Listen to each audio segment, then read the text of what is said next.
Chapter 15. I Strike the Jolly Roger. I had scarce gained a position on the bowsprit when the flying jib flapped and filled on the other tack with a report like a gun. The schooner trembled to her keel under the reverse, but the next moment, the other sails still drawing, the jib flapped back again and hung idle. This had nearly tossed me off into the sea, and now I lost no time, crawled back along the bowsprit, and tumbled head foremost on the deck. I was on the lee side of the forecastle, and the mainsail, which was still drawing, concealed me from a certain portion of the after deck. Not a soul was to be seen. The planks, which had not been swabbed since the mutiny, bore the print of many feet, and an empty bottle, broken by the neck, tumbled to and fro like a live thing in the scuppers. Suddenly the Hispaniola came right into the wind. The jibs behind me cracked aloud, the rudder slammed to, the whole ship gave a sickening heave and shudder, and at the same moment the main boom swung inboard, the sheet groaning in the blocks, and showed me the lee after deck. There were the two watchmen, sure enough. Redcap on his back, as stiff as a handspike, with his arms stretched out like those of a crucifix, and his teeth showing through his open lips. Israel Hands propped against the bulwarks, his chin on his chest, his hands lying open before him on the deck, his face as white under his tan as a tallow candle. For a while the ship kept bucking and sidling like a vicious horse, the sails filling now on one tack, now on another, and the boom swinging to and fro till the mast groaned aloud under the strain. Now and again, too, there would come a cloud of light sprays under the bulwark, and a heavy blow of the ship's bows against the swell. So much heavier weather was made of it by this great rigged ship than by my home-made lopsided coracle, now gone to the bottom of the sea. At every jump of the schooner Redcap slipped to and fro, but, what was ghastly to behold, neither his attitude nor his fixed teeth-disclosing grin was in any way disturbed by this rough usage.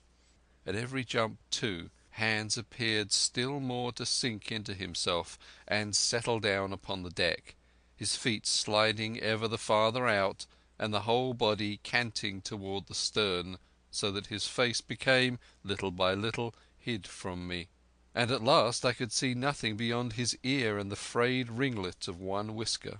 At the same time I observed, around both of them, splashes of dark blood upon the planks, and began to feel sure that they had killed each other in their drunken wrath. While I was thus looking and wondering, in a calm moment when the ship was still, Israel Hands turned partly round, and with a low moan writhed himself back to the position in which I had seen him first. The moan, which told of pain and deadly weakness, and the way in which his jaw hung open, went right to my heart. But when I remembered the talk I had overheard from the apple barrel, all pity left me. I walked aft until I reached the mainmast. "Come aboard, Mr. Hands," I said ironically. He rolled his eyes round heavily, but he was far too gone to express surprise. All he could do was utter one word: "Brandy." It occurred to me that there was no time to lose, and dodging the boom as it once more lurched across the deck, I slipped aft and down the companion stairs into the cabin. It was such a scene of confusion as you can hardly fancy. All the lock-fast places had been broken open in quest of the chart. The floor was thick with mud where the ruffians had sat down to drink or consult after wading in the marshes round their camp. The bulkheads, all painted in clear white and beaded round with gilt, bore a pattern of dirty hands. Dozens of empty bottles clinked together in corners to the rolling of the ship. One of the doctor's medical books lay open on the table, half of the leaves gutted out, I suppose, for pipe lights. In the midst of all this the lamp still cast a smoky glow, obscure and brown as umber. I went into the cellar. All the barrels were gone, and of the bottles a most surprising number had been drunk out and thrown away. Certainly since the mutiny began not a man of them could ever have been sober. Foraging about, I found a bottle with some brandy left, for Hans, and for myself I routed out some biscuit, some pickled fruits, a great bunch of raisins, and a piece of cheese.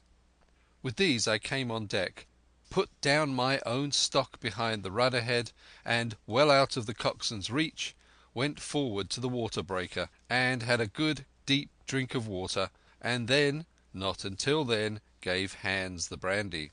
He must have drunk a gill before he took the bottle from his mouth. "Aye," said he. "By thunder, but I wanted some of that." And he sat down already in my corner and began to eat. "Much hurt?" I asked him. He grunted, or rather, I might say he barked. "If that doctor was aboard," he said, "I'd be right enough in a couple of turns, but I don't have no manner of luck, you see. That's what's the matter with me. And for that swab, he's good and dead, he is," he added, indicating the man with the red cap. "He weren't no seaman anyhow. And where mought you have come from?" "Well," said I have come aboard to take possession of this ship, Mr Hans, and you'll please regard me as your captain until further notice." He looked at me sourly enough, but said nothing. Some of the colour had come back into his cheeks, though he still looked very sick, and still continued to slip out and settle down as the ship banged about. "By the by," I continued, "I can't have these colours, Mr Hans, and by your leave I'll strike 'em. Better none than these."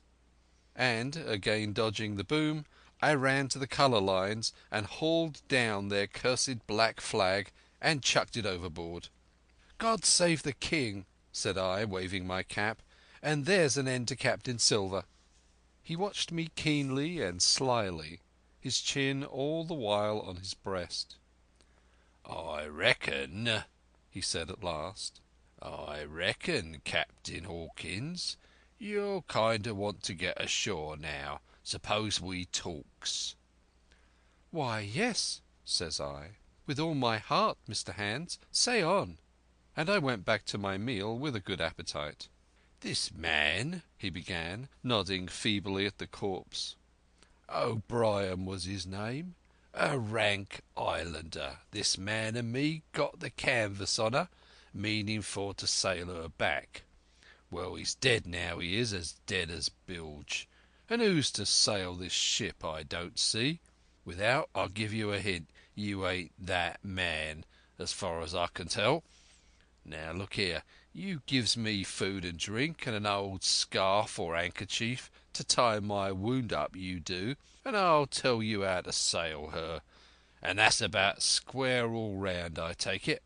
"I'll tell you one thing," says I. "I'm not going back to Captain Kidd's anchorage. I mean to get into North Inlet and beach her quietly there." "To be sure you did," he cried. "Why, I ain't sich an infernal lubber after all.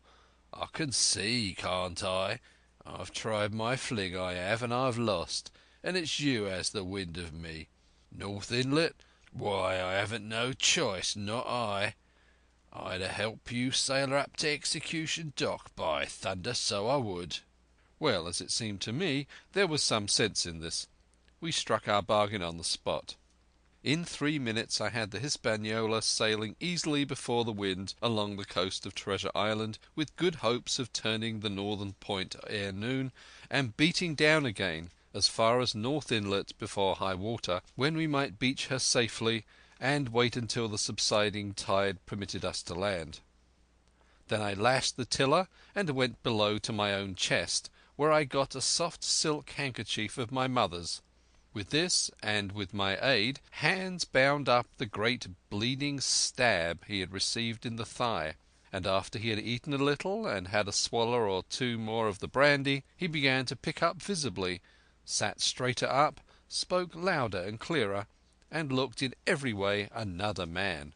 The breeze served us admirably. We skimmed before it like a bird, the coast of the island flashing by and the view changing every minute. Soon we were past the highlands and bowling beside low sandy country, sparsely dotted with dwarf pines, and soon we were beyond that again, and had turned the corner of the rocky hill that ends the island on the north. I was greatly elated with my new command, and pleased with the bright sunshiny weather, and these different prospects of the coast. I now had plenty of water and good things to eat, and my conscience, which had smitten me hard for my desertion, was quieted by the great conquest I had made. I should, I think, have had nothing left me to desire but for the eyes of the coxswain as they followed me derisively about the deck, and the odd smile that appeared continually on his face. It was a smile that had in it something both of pain and weakness, a haggard old man's smile, but there was, besides that, a grain of derision, a shadow of treachery in his expression as he craftily watched and watched and watched me at my work. End of chapter 25.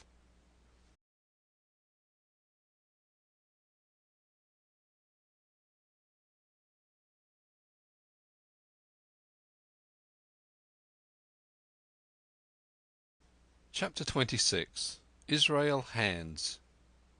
The wind, serving us to a desire, now hauled into the west. We could run so much easier from the northeast corner of the island to the mouth of the north inlet. Only, as we had no power to anchor, and dared not beach her until the tide had flowed a good deal farther, time hung on our hands. The coxswain told me how to lay the ship to. After a good many trials I succeeded, and we both sat in silence over another meal. "Captain," said he at length, with that same uncomfortable smile, "here's my old shipmate O'Brien. Suppose you was to heave him overboard. I ain't particular as a rule, and I don't take no blame for settling his hash, but I don't reckon him ornamental now, do you?" "I'm not strong enough, and I don't like the job, and there he lies for me," said I. "Here's an unlucky ship, the Hispaniola, Jim," he went on, blinking. "There's a power of men been killed on this Hispaniola, a sight of poor seamen dead and gone since you and me took this ship to Bristol. I never seen such dirty luck, not I. There was this here O'Brien now, he's dead, ain't he? Well, now, I'm no scholar, and you're a lad as can read and figure. And to put it straight, do you take it as a dead man is dead for good, or do he come alive again?" "You can kill the body, Mr. Hands, but not the spirit. You must know that already," I replied. "O'Brien there is in another world, and may be watching us." "Ah," says he. "Well, that's unfortunate. Appears as if killing parties was a waste of time.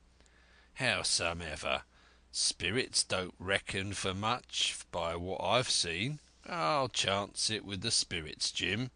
And now you've spoke up free, and I'll take it kind if you'll step down into that there cabin and get me shiver my timbers, I can't hit the name on't. Well, you can get me a bottle of wine, Jim. This here brandy's too strong for my head." Now the coxswain's hesitation seemed to be unnatural, and as for the notion of his preferring wine to brandy, I entirely disbelieved it. The whole story was a pretext. He wanted me to leave the deck. So much was plain, but with what purpose I could in no way imagine. His eyes never met mine. They kept wandering to and fro, up and down, now with a look to the sky, now with a flitting glance upon the dead O'Brien. All the time he kept smiling and putting his tongue out in a most guilty, embarrassed manner, so that a child could have told that he was bent on some deception. I was prompt with my answer, however, for I saw where my advantage lay, and that with a fellow so densely stupid I could easily conceal my suspicions to the end. "Some wine?" I said. "Far better. Will you have white or red?" "Well, I reckon it's about the blessed same to me, shipmate," he replied. "So it's strong and plenty of it. What's the odds?" "All right," I answered. "I'll bring you port, Mr. Hands, but I'll have to dig for it." And with that I scuttled down the companion with all the noise I could, slipped off my shoes, ran quietly along the sparred gallery, mounted the forecastle ladder, and popped my head out of the fore companion. I knew he would not expect to see me there, yet I took every precaution possible, and certainly the worst of my suspicions proved too true. He had risen from his position to his hands and knees, and though his leg obviously hurt him pretty sharply when he moved, for I could hear him stifle a groan, yet it was at a good rattling rate that he trailed himself across the deck. In half a minute he had reached the port scuppers and picked up a coil of rope with a long knife, or rather a short dirk discoloured to the hilt with blood. He looked upon it for a moment, thrusting forth his under jaw, tried the point upon his hand, and then hastily concealing it in the bosom of his jacket, trundled back again into his old place against the bulwark. This was all that I required to know. Israel could move about. He was now armed, and if he had been at so much trouble to get rid of me, it was plain that I was meant to be the victim. What would he do afterward? Whether he would try to crawl right across the island from North Inlet to the camp among the swamps, or whether he would fire Long Tom, trusting that his own comrades might first come to help him, was of course more than I could say. Yet I felt sure that I could trust him in one point, since in that our interests jumped together, and that was the disposition of the schooner. We both desired to have her stranded safe enough in a sheltered place, so that when the time came she could be got off again with as little labour and danger as might be. And until that was done I considered that my life would certainly be spared. While I was thus turning the business over in my mind I had not been idle with my body. I had stolen back to the cabin, slipped once more into my shoes, and laid my hand at random on a bottle of wine, and now, with this for an excuse, I made my reappearance on the deck. Hans lay as I had left him, all fallen together in a bundle, and with his eyelids lowered, as though he were too weak to bear the light.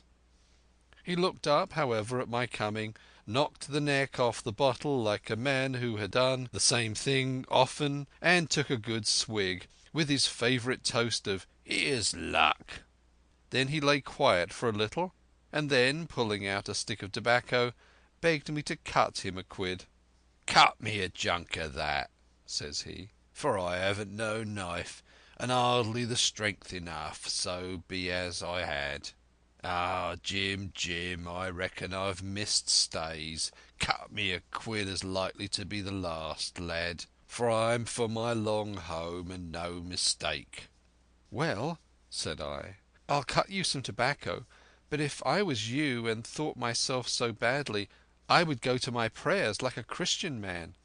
"Why?" said he. "Now you tell me why." "Why?" I cried. "You were asking me just now about the dead. You've broken your trust. You've lived in sin and lies and blood. There's a man you killed lying at your feet this very moment, and you ask me why? For God's mercy, Mr. Hans, that's why." I spoke with a little heat, thinking of the bloody dirk he had hidden in his pocket, and designed, in his ill thoughts, to end me with. He, for his part, took a great draught of the wine and spoke with the most unusual solemnity. "For 30 year," he said, "I've sailed the seas and seen good and bad, better and worse, fair weather and foul, provisions running out, knives going, and what not. Well, now I tell you, I never seen good come out of goodness yet. Him as strikes first is my fancy. Dead men don't bite. Them's my views. Amen. So be it. And now you look here," he added, suddenly changing his tone. "We've had enough of this foolery. The tide's made good enough by now. You just take my orders, Captain Hawkins, and we'll sail slap in and be done with it." All told, we had scarce 2 miles to run, but the navigation was delicate. The entrance to this northern anchorage was not only narrow and shoal, but lay east and west, so that the schooner must be nicely handled to be got in. I think I was a good prompt subaltern, and I am sure that Hans was an excellent pilot, for we went about and dodged in, shaving the banks, with a certainty and a neatness that were a pleasure to behold. Scarcely had we passed the head before the land closed around us. The shores of North Inlet were as thickly wooded as those of the southern anchorage, but the space was longer and narrower, and more like what in truth it was, the estuary of a river. Right before us, at the southern end, we saw the wreck of a ship in the last stages of dilapidation. It had been a great vessel of 3 masts, but had lain so long exposed to the injuries of the weather that it was hung about with great webs of dripping seaweed, and on the decks of it shore bushes had taken root, and now flourished thick with flowers. It was a sad sight, but it showed us that the anchorage was calm. "Now," said Hans, "look there. There's a pet bit for to beach a ship in. Fine flat sand, never a cat's paw, trees all around of it, and flowers a blowing like a garden on that old ship." "And once beached," I inquired, "how shall we get her off again?" "Why so," he replied. "You take a line ashore there on the other side at low water, take a turn about one of them big pines, bring it back, take a turn round the capstan, and lie to for the tide. Come high water, all hands take a pull upon the line, and off she comes as sweet as nature. And now, boy, you stand by. We've hit the bit now, and she's too much way on her. Starboard a little. So, steady, starboard. Larboard a little. Steady, steady." So he issued his commands, which I breathlessly obeyed, till all of a sudden he cried, "Now, my hearty, luff!" and I put the helm hard up, and the Hispaniola swung round rapidly and ran stem on for the low wooded shore. The excitement of these last manoeuvres had somewhat interfered with the watch I had kept hitherto sharply enough upon the coxswain. Even then I was still so much interested, waiting for the ship to touch, that I had quite forgotten the peril that hung over my head, and stood craning over the starboard bulwarks and watching the ripples spreading wide before the bows. I might have fallen without a struggle for my life had not a sudden disquietude seized upon me and made me turn my head. Perhaps I had heard a creak or seen his shadow moving with the tail of my eye. Perhaps it was an instinct like a cat's. But sure enough, when I looked round, there was Hans already halfway toward me with the dirk in his right hand. We must both have cried out aloud when our eyes met, but while mine was the shrill cry of terror, his was a roar of fury like a charging bull's. At the same instant he threw himself forward, and I leapt sideways toward the bows. As I did so I let go of the tiller, which sprung sharp to leeward, and I think this saved my life, for it struck Hans across the chest and stopped him for the moment dead. Before he could recover I was safe out of the corner where he had me trapped, with all the deck to dodge about. Just forward of the mainmast I stopped, drew a pistol from my pocket, took a cool aim, though he had already turned and was once more coming directly after me, and drew the trigger. The hammer fell, but there followed neither flash nor sound. The priming was useless with sea water. I cursed myself for my neglect. Why had I not long before reprimed and reloaded my only weapons? Then I should not have been as now, a mere fleeing sheep before this butcher. Wounded as he was, it was wonderful how fast he could move, his grizzled hair tumbling over his face, and his face itself as red as a red ensign with his haste and fury. I had no time to try my other pistol, nor indeed much inclination, for I was sure it would be useless. One thing I saw plainly: I must not simply retreat before him, or he would speedily hold me boxed in the bows, as a moment since he had so neatly boxed me in the stern. Once so caught, and 9 or 10 inches of the blood-stained dirk would be my last experience on this side of eternity. I placed my palms against the mainmast, which was of a goodish bigness, and waited, every nerve upon the stretch. Seeing that I meant to dodge, he also paused, and a moment or two passed in feints on his part and corresponding movements upon mine. It was such a game as I had often played at home about the rocks of Black Hill Cove, but never before, you may be sure, with such a wildly beating heart as now. Still, as I say it was a boy's game, and I thought I could hold my own at it against an elderly seaman with a wounded thigh. Indeed, my courage had begun to rise so high that I allowed myself a few darting thoughts on what would be the end of the affair, and while I saw certainly that I could spin it out for long, I saw no hope in any ultimate escape. Well, while things stood thus, suddenly the Hispaniola struck, staggered, ground for an instant in the sand, and then, swift as a blow, canted over to the port side, till the deck stood at an angle of 45 degrees, and about a puncheon of water splashed into the scupper holes and lay in a pool between the deck and the bulwark. We were both of us capsized in a second, and both of us rolled almost together into the scuppers, the dead Red Cap with his arms still spread out, tumbling stiffly after us. So near were we indeed that my head came against the coxswain's foot with a crack that made my teeth rattle. Blow and all, I was the first afoot again, for hands had got involved with the dead body. The sudden canting of the ship had made the deck no place for running on. I had found some new way of escape, and that upon the instant, for my foe was almost touching me.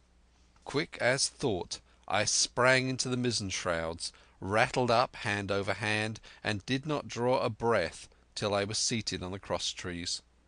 I had been saved by being prompt. The dirk had struck not half a foot below me as I pursued my upward flight, and there stood Israel Hands with his mouth open and his face upturned to mine, a perfect statue of surprise and disappointment.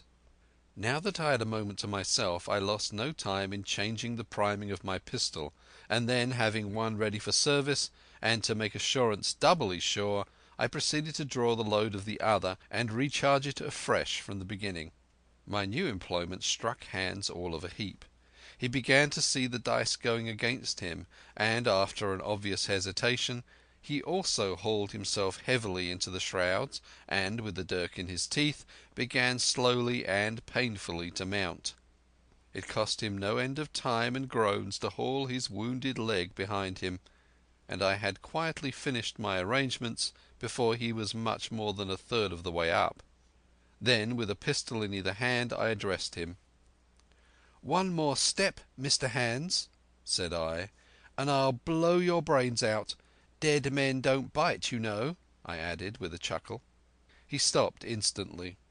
I could see by the workings of his face that he was trying to think, and the process was so slow and laborious that, in my new-found security, I laughed out loud. At last, with a swallow or two, he spoke, his face still wearing the same expression of extreme perplexity. In order to speak he had to take the dagger from his mouth, but in all else he remained unmoved.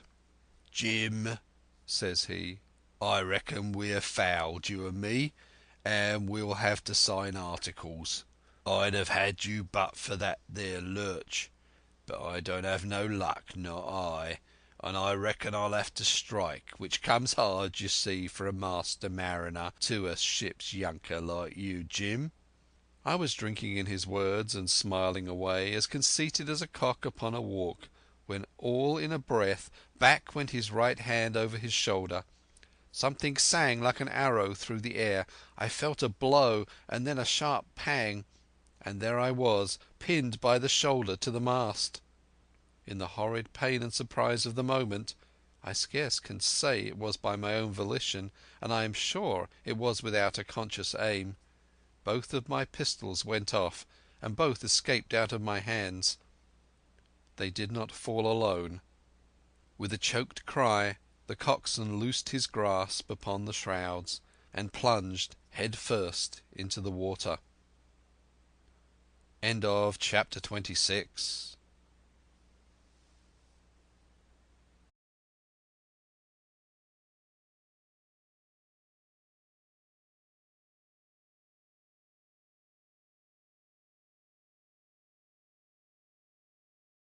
Chapter 27. Pieces of 8. Owing to the cant of the vessel, the masts hung far out over the water, and from my perch on the cross trees I had nothing below me but the surface of the bay. Hans, who was not so far up, was in consequence nearer to the ship, and fell between me and the bulwarks. He rose once to the surface in a lather of foam and blood, and then sank again for good. As the water settled I could see him lying huddled together on the clean bright sand in the shadow of the vessel's sides. A fish or two whipped past his body. Sometimes by the quivering of the water he appeared to move a little, as if he were trying to rise, but he was dead enough for all that, being both shot and drowned, and was food for fish in the very place where he had designed my slaughter. I was no sooner certain of this than I began to feel sick, faint, and terrified. The hot blood was running over my back and chest. The dirk, where it had pinned my shoulder to the mast, seemed to burn like a hot iron. Yet it was not so much these real sufferings that distressed me, for these, it seemed to me, I could bear without a murmur. It was the horror that I had upon my mind of falling from the cross-tree into that still green water beside the body of the coxswain. I clung with both hands till my nails ached, and I shut my eyes as if to cover up the peril. Gradually my mind came back again. My pulses quieted down to a more natural time, and I was once more in possession of myself. It was my first thought to pluck forth the dirk, but either it struck too hard or my nerve failed me, and I desisted with a violent shudder. Oddly enough, that very shudder did the business. The knife, in fact, had come the nearest in the world to missing me altogether. It held me by a mere pinch of skin, and this the shudder tore away. The blood ran down the faster, to be sure, but I was my own master again, and only tacked to the mast by my coat and shirt.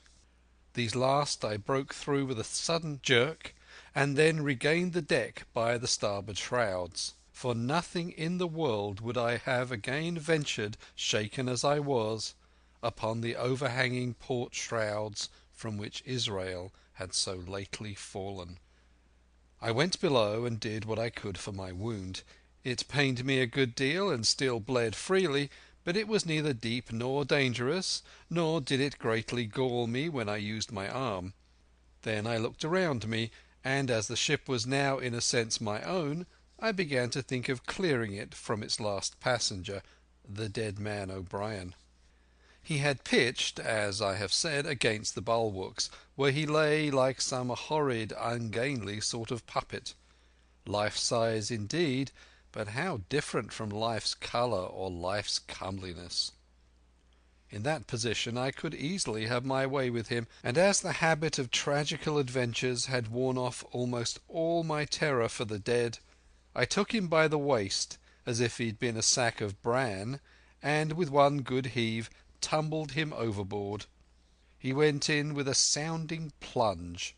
The red cap came off and remained floating on the surface, and as soon as the splash subsided I could see him and Israel lying side by side, both wavering with the tremulous movement of the water. O'Brien, though still quite a young man, was very bald. There he lay with that bald head across the knees of the man who had killed him, and the quick fishes steering to and fro over both. I was now alone within the ship. The tide had just turned. The sun was within so few degrees of setting that already the shadows of the pines upon the western shore began to reach right across the anchorage and fall in patterns on the deck.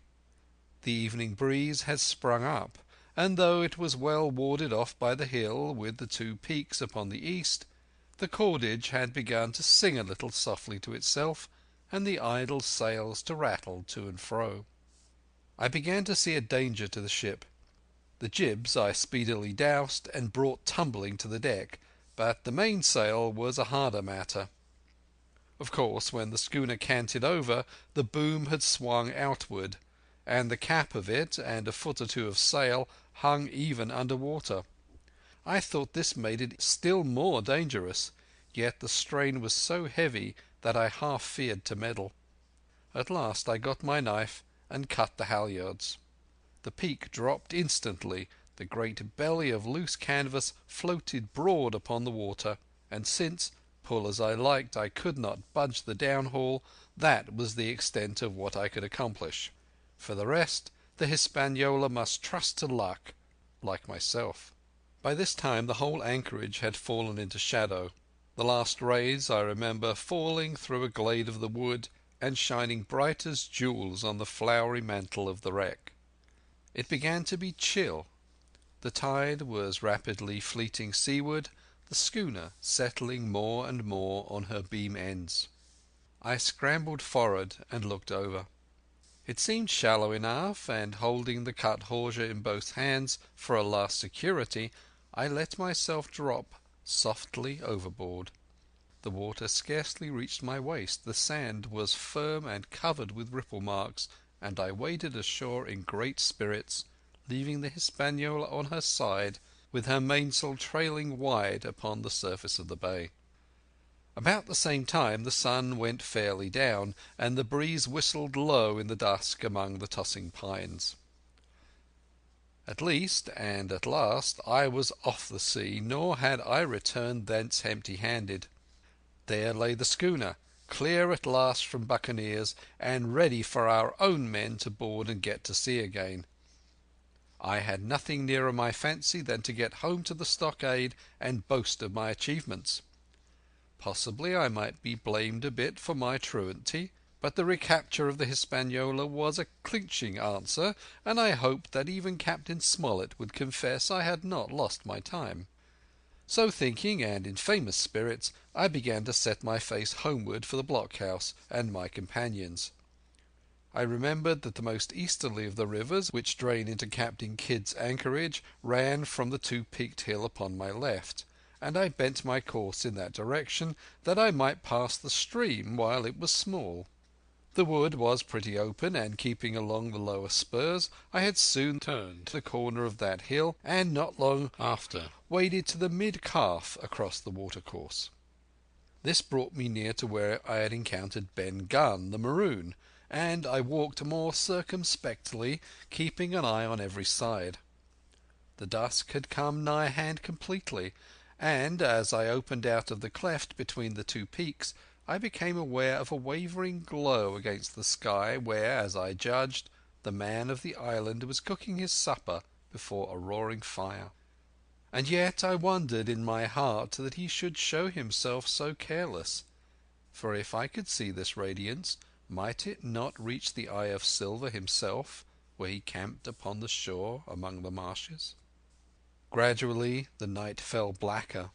It was all I could do to guide myself even roughly toward my destination. The double hill behind me and the spyglass on my right hand loomed fainter and fainter. The stars were few and pale, and in the low ground where I wandered I kept tripping among bushes and rolling into sandy pits. Suddenly a kind of brightness fell about me. I looked up.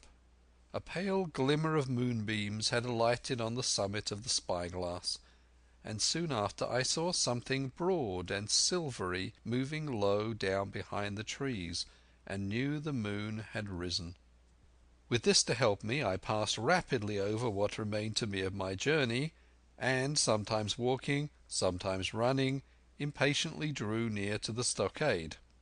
Yet, as I began to thread the grove that lies before it, I was not so thoughtless but that I slacked my pace and went a trifle warily.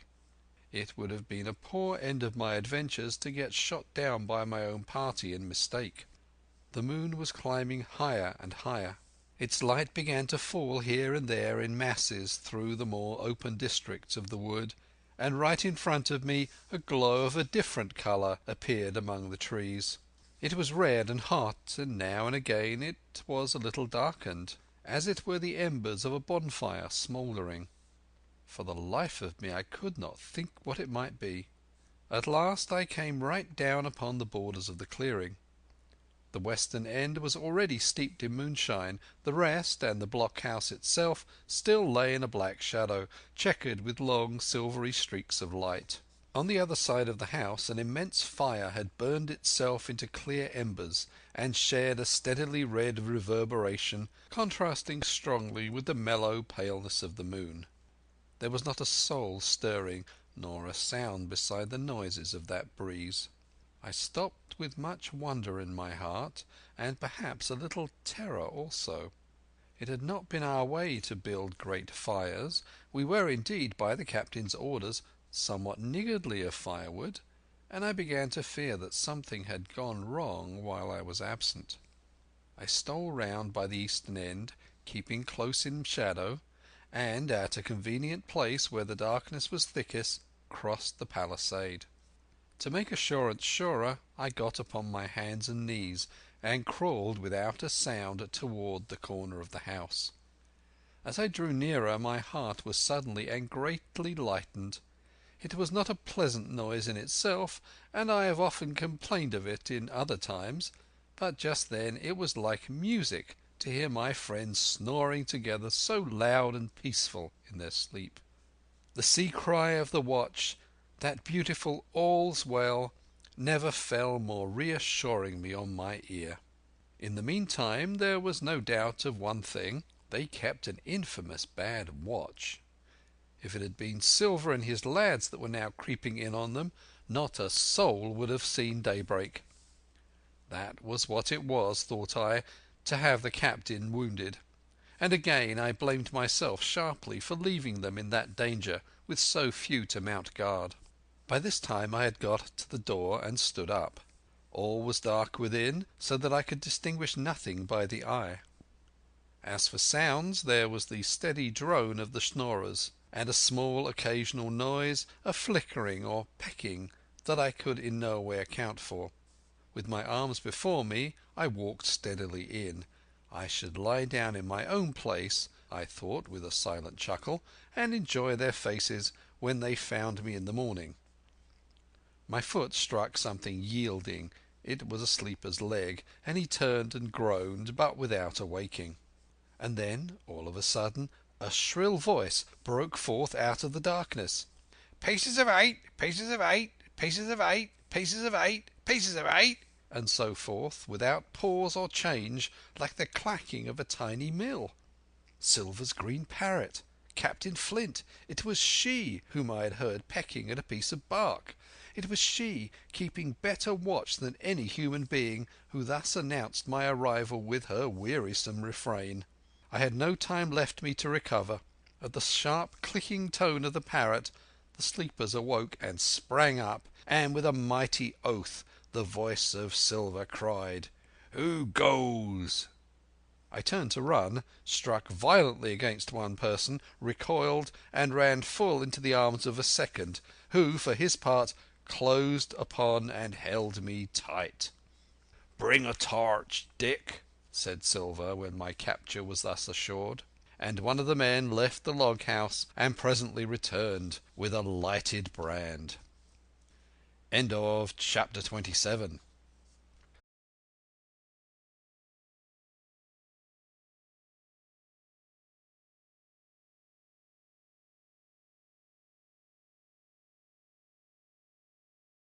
Part 6. Captain Silver.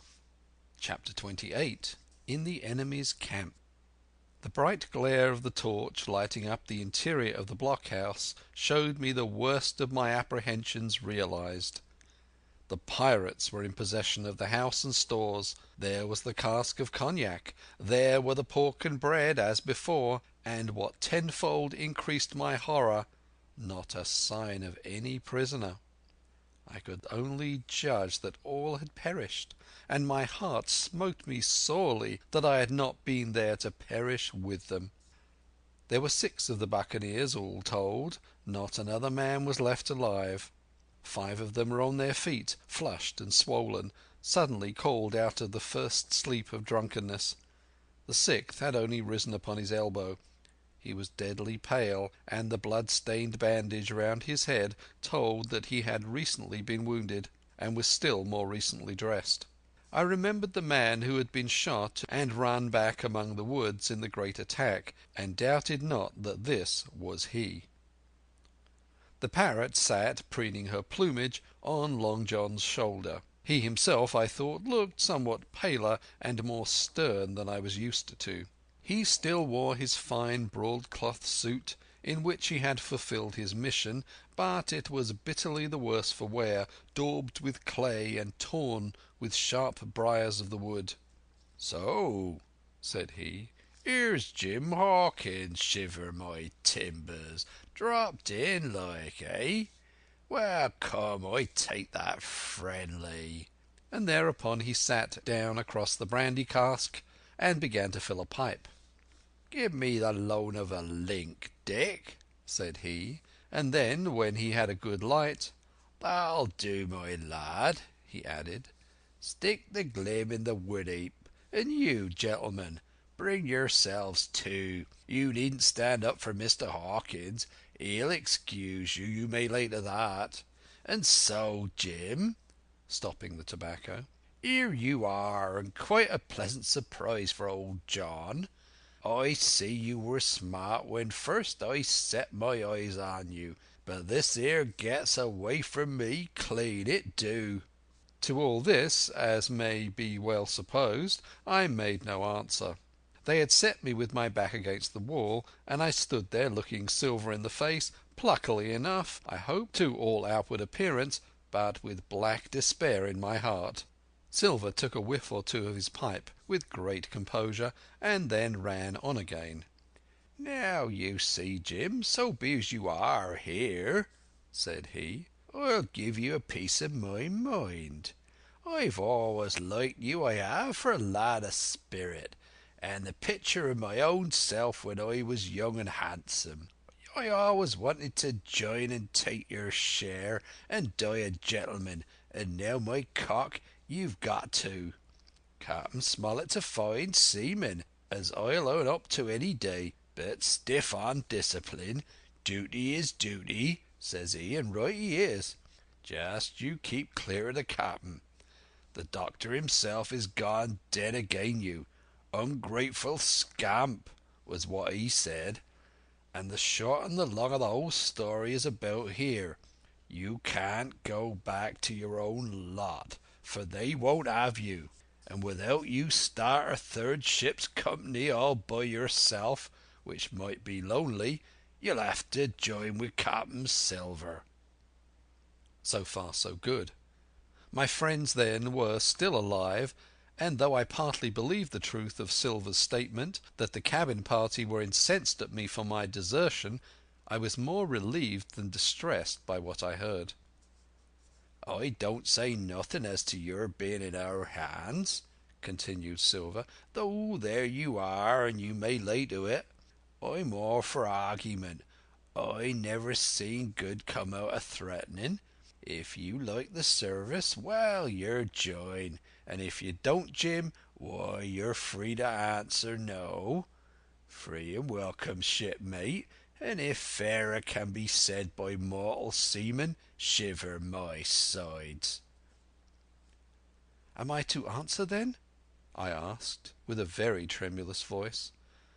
Through all this sneering talk I was made to feel the threat of death that overhung me, and my cheeks burned and my heart beat painfully in my breast. "Lad," said Silver, "no one's a-pressing of you. Take your bearings. None of us won't hurry you, mate. Time goes so pleasant in your company, you see." "Well," says I, growing a bit bolder, "if I'm to choose, I declare I have a right to know what's what, and why you're here, and where my friends are." "What's what?" repeated one of the buccaneers in a deep growl. "I'd be a lucky one as knowed that." "You'll perhaps batten down your hatches till you are spoken to, my friend," cried Silver truculently to the speaker. And then, in his first gracious tones, he replied to me. "Yesterday morning, Mr. Hawkins," said he, "in the dog watch, down came Dr. Livesey with a flag of truce, Says he, Captain Silver, you're sold out. Ship's gone. Well, maybe we'd been taking a glass and a song to help it round. I won't say no. Leastways, none of us had looked out. We looked out, and by thunder, the old ship was gone. I never seen a pack of fools look fishier, and you may lay to that if I tells you that I look the fishiest. Well, says the doctor, let's bargain. We bargained, him and I, and here we are. Stores, brandy, blockhouse, the firewood you was thoughtful enough to cut, and in a manner of speaking, the whole blessed boat from Crosstrees to Keelson. As for them, they've tramped. I don't know wheres they are. He drew again quietly at his pipe.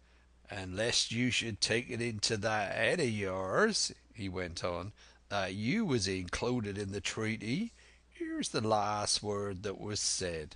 How many are you, says I, to leave? 4, says he, 4 and one of us wounded. As for that boy, I don't know where he is, confound him, says he, nor I don't much care.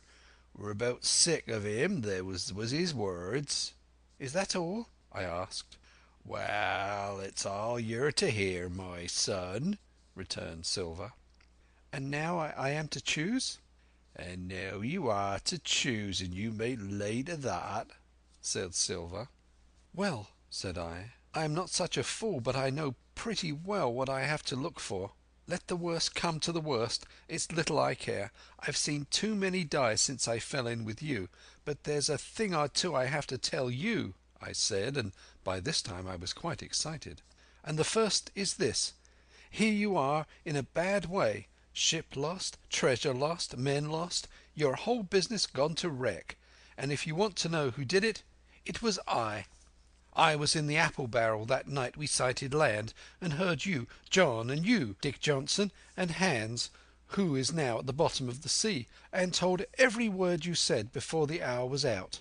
And as for the schooner, it was I who cut her cable, and it was I who killed the men you had aboard her, and it was I who brought her where you'll never see her more, not one of you. The laugh's on my side. I've had the top of this business from the first. I no more fear you than I fear a fly. Kill me, if you please, or spare me. But one thing I'll say, and no more. If you spare me, bygones are bygones, and when you fellows are in court for piracy, I'll save you all I can. It is for you to choose. Kill another and do yourselves no good, or spare me and keep a witness to save you from the gallows. I stopped now, for I tell you I was out of breath, and to my wonder not a man of them moved, but all sat staring at me like as many sheep. And while they were still staring, I broke out again. "And now, Mr. Silver," I said, "I believe you're the best man here, and if things go to the worst, I'll take it kind of you to let the doctor know the way I took it." "I'll bear it in mind," said Silver, with an accent so curious that I could not for the life of me decide whether he was laughing at my request or had been favourably affected by my courage. "I'll put one to that," cried the old mahogany-faced seaman, Morgan by name, whom I had seen in Long John's public house upon the quays of Bristol. "It was him that knowed Black Dog. Well, and see here," added the sea cook, "I'll put another to that, by thunder. It was this same boy that faked the chart from Billy Bones. First and last we've split upon Jim Hawkins." "Then here goes," said Morgan with an oath. And he sprang up, drawing his knife as if he had been 20. "Avast there!" cried Silver. "Who are you, Tom Morgan? Maybe you thought you were captain here, perhaps. By the powers, but I'll teach you better. Cross me, and you'll go where many a good man's gone before you, first and last, these 30 year back. Some to the yard arms, shiver my sides, and some by the board, and all to feed the fishes. There's never a man looked me between the eyes and seen a good day arterwards. Tom Morgan, you may lay to that." Morgan paused, but a hoarse murmur rose from the others. "Tom's right," said one. "I stood hazing long enough from one," added another. "I'll be hanged if I'll be hazed by you, John Silver." "Did any of you gentlemen want to have it out with me?"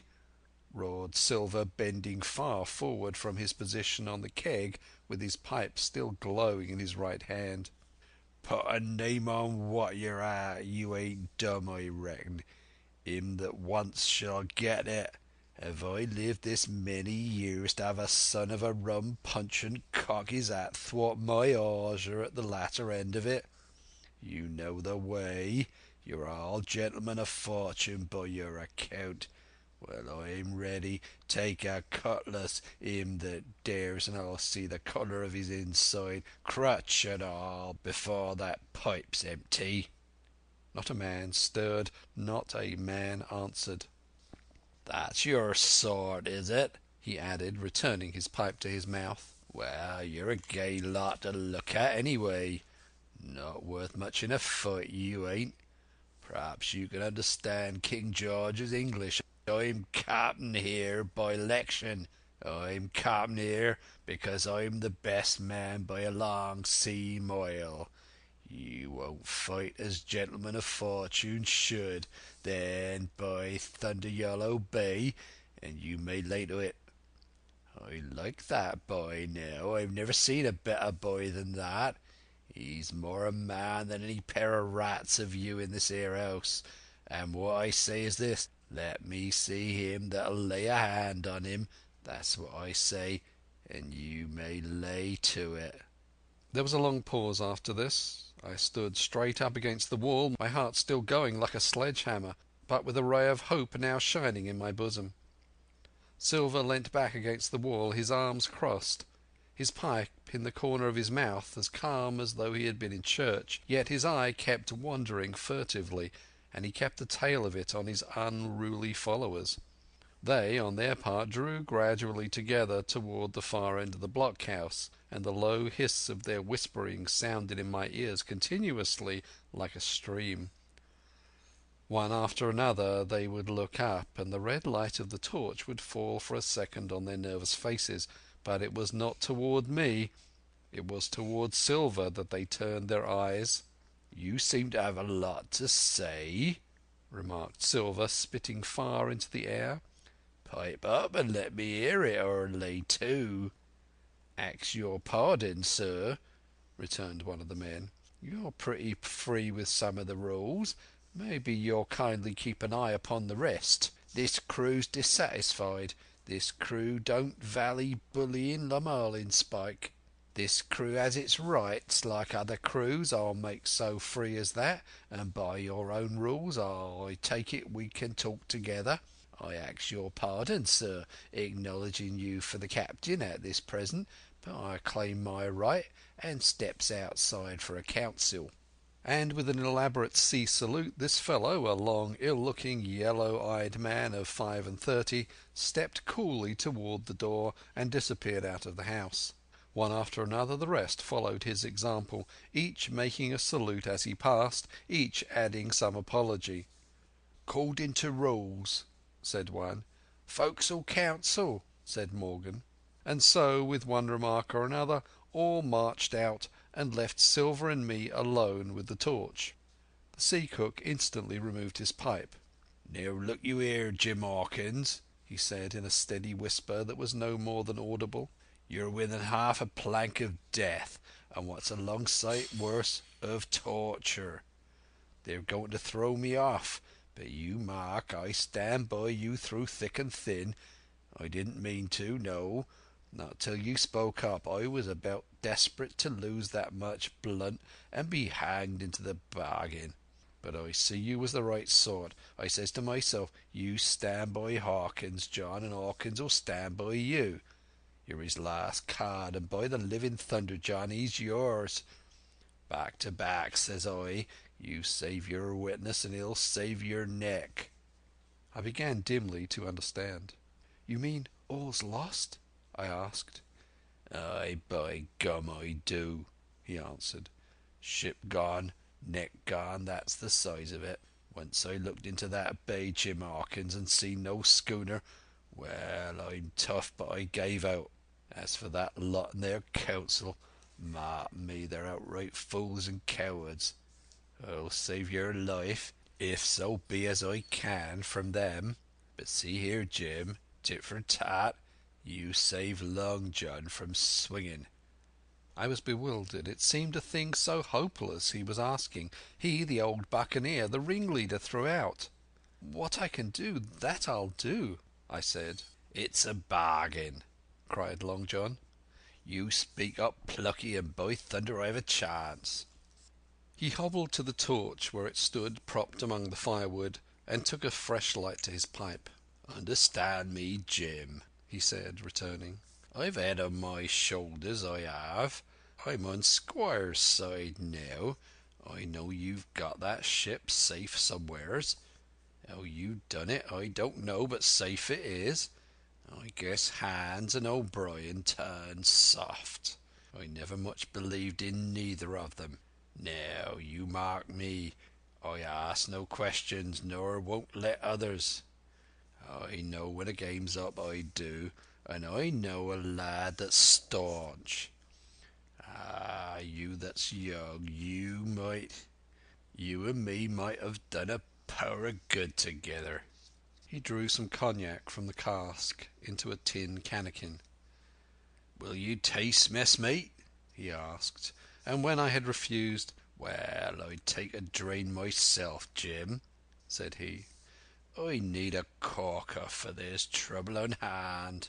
And then, "And talking of trouble, why did that doctor give me the chart, Jim?" my face expressed a wonder so unaffected that he saw the needlessness of further questions. "Ah, well, he did, though," said he. "And there's something under that, no doubt. Something surely under that, Jim, bad or good." And he took another swallow of the brandy, shaking his great fair head like a man who looks forward to the worst. End of chapter 28.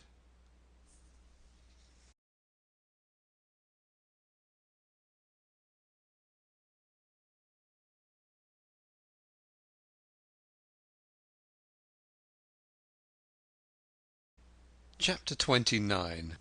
The Black Spot again.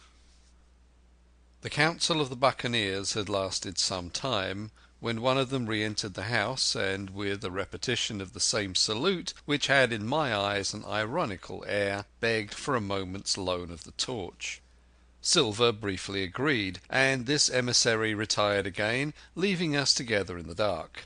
"There's a breeze coming, Jim," said Silver, who had by this time adopted quite a friendly and familiar tone. I turned to the loophole nearest me and looked out.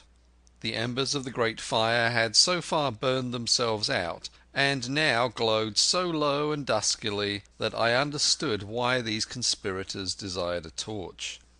About halfway down the slope to the stockade they were collected in a group. One held the light, another was on his knees in their midst, and I saw the blade of an open knife shine in his hand with varying colours in the moon and torchlight. The rest were all somewhat stooping, as though watching the manoeuvres of this last. I could just make out that he had a book as well as a knife in his hand, and was still wondering how anything so incongruous had come in their possession, when the kneeling figure rose once more to his feet, and the whole party began to move together toward the house. "Here they come," said I, and returned to my former position, for it seemed beneath my dignity that they should find me watching them. "Well, let 'em come, lad, let 'em come," said Silver cheerily. "I've still a shot in my locker." The door opened, and the 5 men, standing huddled together just inside, pushed one of their number forward. In any other circumstances it would have been comical to see his slow advance, hesitating as he set down each foot, but holding his closed right hand in front of him. "Step up, lad," cried Silver. "I won't eat you. Hand it over, lubber. I know the rules too. I won't hurt a deputation." Thus encouraged, the buccaneer stepped forth more briskly, and having passed something to Silver from hand to hand, slipped yet more smartly back again to his companions. The sea cook looked at what had been given him. "The black spot. I thought so," he observed. "Where might you have got the paper? Why, hello, look here now, ain't this lucky? You've gone and cut this out of a Bible. What fool's cut a Bible?" "Oh, there," said Morgan. "There. What did I say? No good'll come of that, I said." "Well, you've about fixed it now among you," continued Silver. "You'll all swing now, I reckon. What soft-headed lubber had a Bible?" "It was Dick," said one. "Dick, was it? Then Dick can get to prayers," said Silver. "He's seen his slice o' luck as Dick, and you may lay to that." But here the long man with the yellow eyes struck in. "Belay that talk, John Silver," he said. "This crew has tipped you the black spot in full council, as duty bound. Just you turn it over as in duty bound, and see what's wrote there. Then you can talk." "Thank'ee, George," replied the sea cook. "You always was brisk for business, and has the rules by heart, George, as I'm pleased to see. Well, what is it, anyway? Ah, deposed. That's it, is it? Well, very pretty wrote, to be sure. Like print, I swear. Your hand a right, George? Why, you was getting quite the leading man in this here crew. You'll be captain next, I shouldn't wonder. Just oblige me with that torch again, will yer? This pipe don't draw." "Come now," said George. "You don't fool this crew no more. You're a funny man by your account, but you're over now, and you'll maybe step down off that barrel and help vote." "I thought you said you knowed the rules," returned Silver contemptuously. "Leastwise, if you don't, I do, and I wait here, and I'm still your captain, mind, till you outs with your grievances and I reply. In the meantime, your black spot ain't worth a biscuit. After that we'll see." "Oh," replied George, "you don't be under no kind of apprehension. We're all square, we are. First, you've made a hash of this cruise. You'll be a bold man to say no to that. Second, you let the enemy out of this here trap for nothing. Why did they want out? I dunno, but it's pretty plain they wanted it. Third, you wouldn't let us go at them upon the march. Ah, we see through you, John Silver. You want to play booty. That's what's wrong with you. And then, fourth, there's this here boy." "Is that all?" asked Silver quietly. "Enough, too," retorted George. "We'll all swing and sun dry for your bungling. Well, now, look here, I'll answer these 4 points. One after another I'll answer 'em. I made a hash of this cruise, did I? Well, now, you all know what I wanted, and you all know if it had been done that we'd have been aboard the Hispaniola this night as ever was, every man of us alive and fit, and full of good plum duff, and the treasure in the hold of her, by thunder. Well, who crossed me, who forced my hand as was the lawful captain? Who tipped me the black spot the day we landed and began this dance? It's a fine dance. I'm with you there, and it looks mighty like a hornpipe in a rope's end at Execution Dock, by London town, it does. But who done it? Why, it was Anderson and Hans and you, George Merry, and you're the last above board of that same meddling crew, and you have the Davy Jones insolence to up and stand for captain over me, you that sunk the lot of us, by the powers! but this top's the stiffest yarn to nothing." Silver paused, and I could see by the faces of George and his late comrades that these words had not been said in vain. "That's for number one," cried the accused, wiping the sweat from his brow, for he had been talking with a vehemence that shook the house. "Why, I give you my word I'm sick to speak to you. You've neither sense nor memory, and I leave it to fancy where your mothers was that let you come to sea. See, gentlemen of fortune, I reckon tailors is your trade." "Go on, John," said Morgan. "Speak up to the others." "Ah, the others," returned John. "They're a nice lot, ain't they? You say this cruise is bungled. Ah, by gum, if you could understand how bad it's bungled, you would see. We're that near the gibbet that my neck's stiff with thinking on it. You've seen 'em maybe hanged in chains, birds about 'em, seamen pointing 'em out as they go down with the tide.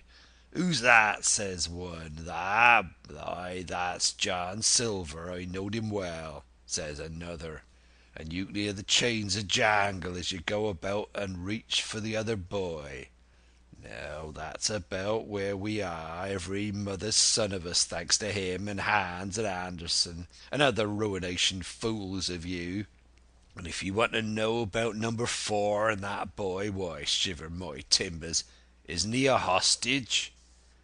Are we going to waste a hostage? No, not us. He might be our last chance. I shouldn't wonder. Kill that boy. Not me, mates. And number 3? Well, there's a deal to say to number 3. Maybe you don't count it nothing to have a real college doctor come to see you every day. You, John, with your head broke, or you, George, Mary, that had the ague shakes upon you not 6 hours agone, and had your eyes the colour of lemon peels to this same moment on the clock. And maybe, perhaps, you didn't know there was a consort coming either. But there is, and not so long till then, and we'll see who'll be glad to have hostage when it comes to that. And as for number 2, why, I made a bargain. Well, you come crawling on your knees to me to make it. On your knees you came, you was that downhearted. And you'd have starved too if I hadn't. But that's a trifle. You look there, that's why." And he cast down upon the floor a paper that I instantly recognized. None other than the chart on yellow paper, with the 3 red crosses that I had found in the oilcloth at the bottom of the captain's chest. Why the doctor had given it to him was more than I could fancy. But if it were inexplicable to me, the appearance of the chart was incredible to the surviving mutineers. They leapt upon it like cats upon a mouse. It went from hand to hand, one tearing it from another, and by the oaths and the cries and the childish laughter with which they accompanied their examination, you would have thought not only they were fingering the very gold, but were at sea with it besides in safety. "Yes," said one, "that's flint for sure. J.F. and a score below, with a close hitch to it. So he ever done." "Mighty pretty," said George, "but how are we to get away with it, and us no ship?" Silver suddenly sprang up, and supporting himself with a hand against the wall— "Now I'll give you warning, George," he cried. "One more word of your sauce, and I'll call you down and fight you. How? Why, how do I know? You had ought to tell me that, you and the rest that lost me my schooner with your interference, burn you. But not you, you can't. You ain't got the invention of a cockroach. But civil you can speak, and you shall, George Mary, you may lay to that." "That's fair enow," said the old man Morgan. "Fair, I reckon so," said the sea cook. "You lost the ship, I found the treasure. Who's the better man at that? And now I resign, by thunder, elect whom you please to be your captain now. I'm done with it." "Silver!" they cried. Barbecue forever! Barbecue for Captain!" "So that's the tune, is it?" cried the cook. "George, I reckon you'll have to wait another turn, friend, and lucky for you as I'm not a revengeful man. But that was never my way. And now, shipmates, this black spot. 'Tain't much good now, is it? Dick's crossed his luck and spoiled his Bible, and that's about all." "It'll do to kiss the book on still, won't it?" growled Dick, who was evidently uneasy at the curse he had brought upon himself. "A Bible with a bit cut out?" returned Silver derisively. "Not it. It don't bind more than a ballad book." "Don't it, though?" cried Dick, with a sort of joy. "Well, I reckon that's worth having too." "Here, Jim, here's a curiosity for ye," said Silver, and he tossed me the paper. It was a round about the size of a crown piece. One side was blank, for it had been the last leaf. The other contained a verse or two of Revelation, these words among the rest, which struck sharply home upon my mind: "Without are dogs and murderers." The printed side had been blackened with wood ash, which already began to come off and soil my fingers. On the blank side had been written with the same material the one word, "Deposed." I have that curiosity beside me at this moment, but not a trace of writing now remains beyond a single scratch, such as a man might make with his thumbnail. That was the end of the night's business. Soon after, with a drink all round, we lay down to sleep, and the outside of Silver's vengeance was to put George Merry up for sentinel, and threaten him with death if he should prove unfaithful. It was long ere I could close an eye, and heaven knows I had matter enough for thought in the man whom I had slain that afternoon, in my own most perilous position, and, above all, in the remarkable game that I saw Silver now engaged upon, keeping the mutineers together with one hand, and grasping with the other after every means possible and impossible to make his peace and save his miserable life. He himself slept peacefully and snored aloud, yet my heart was sore for him, wicked as he was, to think on the dark perils that environed and the shameful gibbet that awaited him. Chapter 29